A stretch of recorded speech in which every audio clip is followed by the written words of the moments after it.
Day one of the Big 12 tournament is in the books. Not a great day for the Oklahoma schools, Mike. Oklahoma State women go down. Oklahoma men go down. OSU men are still hanging around, but overall a 1-2 day here in Kansas City. You had the Oklahoma Sooners. Talk about what happened to them tonight. Well, their biggest problem that they've had all year long is they can't put together 40-minute games. They have lulls, and usually they lead at halftime and then blow it in the second half. This time, guess what?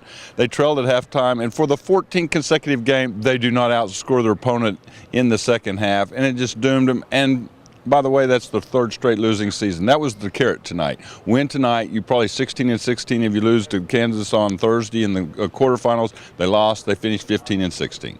All right, Mike, what's this mean for the Sooners? Any hope for one of the postseason tournaments? There's the NIT, there's the other two tournaments. Any chance for those?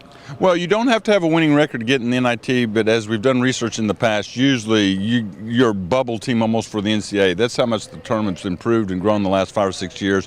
And I know that OU does not want to go to one of those other tournaments because they're basically buy-in tournaments. And so it was usually NCAA or NIT or nothing. So I think they're done, and they're building for next year. They only lose C.J. Washington out of the rotation, and they have 4 or 5 newcomers coming in.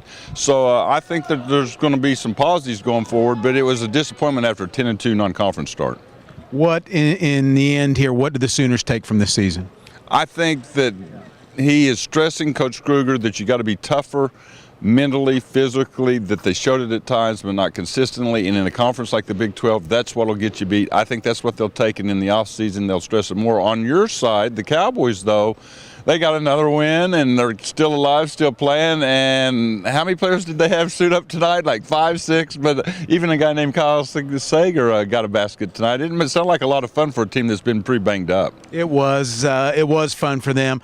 Travis Ford talked afterward about just how proud he was of this group. They didn't really even go through a full-scale practice in Saturday's game with Kansas State when they lost yet another player, Philip Jurek, for the season.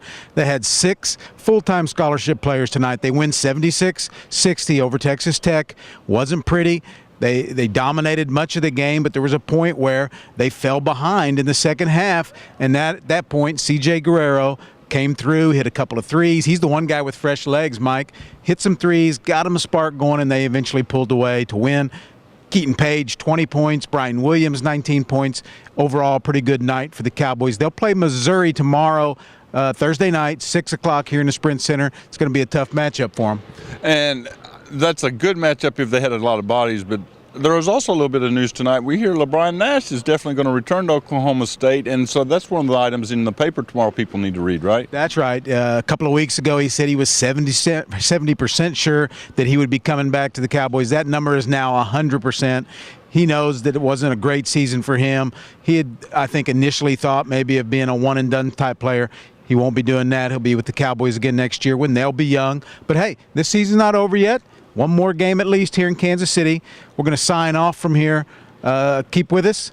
The Oklahoman, newsok.com, will continue to bring you the news from Kansas City.